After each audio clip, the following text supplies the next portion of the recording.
সিলেটের বয়াল বন্যায় মানুষজনের যে হাহাকার আর্তনাদ সেটি কিন্তু বেড়েই চলছে।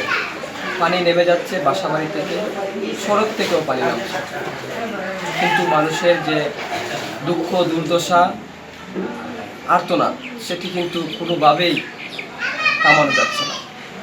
সরকারি ত্রাণ সহায়তা অব্যাহত আছে, ব্যক্তি উদ্যোগে বিভিন্ন সামাজিক সাংস্কৃতিক বিভিন্ন সংগঠনে এগিয়ে আসছে, কিন্তু বানবাসী মানুষের যে খাদ্যের পরিমাণ সেটি পর্যাপ্ত পরিমাণ নয়।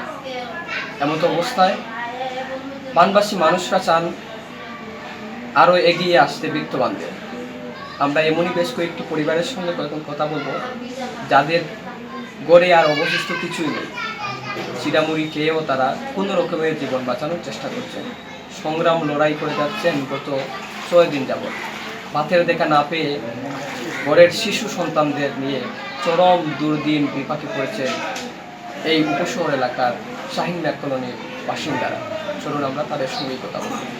আমি বড় কষ্টত আছি এই সিলেট শহরে, তাই উপশহর যে একটা পরিস্থিতি আছে। আজকে 6 দিন ধরে পানি আইছে, একটা দিন বাদ নারী পড়ছে না। আমরা কি অবস্থা দিন যাইতে আছে, 12 জন মানুষ ফ্যামিলি মিলে ওরও কষ্টে দিন যাইতে আছে। একটু সাহায্য যদি করেন আমরা কিবা খাইতে পারি। আর গ্যাসের দর 2,500 টাকা, আমরা কোনো গরিবে আইন না কোনো খাইবে কোনো মতন না। 12 জন মানুষ ফ্যামিলির মধ্যে এই বাচ্চা বাচ্চা লইয়া যে বড় একটা কষ্টের মাঝে আছি। আজকে 6টা দিন ধরে বড় চুলাত আগুন নাই, খাইতাম কি। আমরা পানির মধ্যে খুব কষ্টত আছি। আমরা যে অবস্থায় আছি পানির মধ্যে, আমরা তো তোমার 100 উপরে 800 তুলে আমরা থাকতে আছি, খালি জানটা বাঁচাই বলে ওইটা খানি গুনি আমরা তেমন নাই।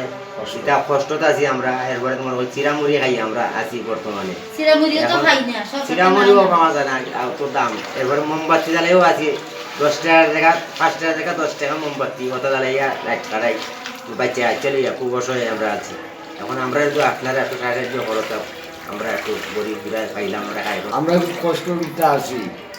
আজকে 6 দিন যাবৎ আমরা কোনো খাওয়া খাদ্য নাই, অনাহারে আছি। আমরা তোমার বহুত কষ্টের মধ্যে আছি। এই পানির মধ্যে খাবার চুবর সম্পূর্ণ ভিজা। কোনো সিটি কর্পোরেশনের মেয়র আরিফুল হক চৌধুরী এখানকার কাউন্সিলর তারা কি আসছিলেন? আসিলা দেখা গেছে। এরপরে আমরা ও শাশিটা মুড়ি চিরা খাইয়া কোনোবার প্রাণ বাঁচাই আছি। ভিজা খাবো। আমার অবস্থা খুবই খারাপ। বন্যা আক্রান্ত আমাদের অনেক লস হয়েছে। আমাদের বাড়িও আমাদের ঘরের মাঝে অনেক মালপত্র ছিল, অনেক টাকার মালপত্র ছিল। আমাদের খুব একটা মনে করেন লস হয়েছে, কিন্তু আমরা তো লসের মাঝে কোনো কিছু পাচ্ছি না। এখন যদি কেউ আমাদের সহায়তা করে তাহলে ভালো। তারিখ থেকে পানি খুব বেশি বাড়ছে, পানির মধ্যে খুব কষ্ট হয়ে আছে। শুকনা পানি খাইয়া আছি চিরামুড়ি।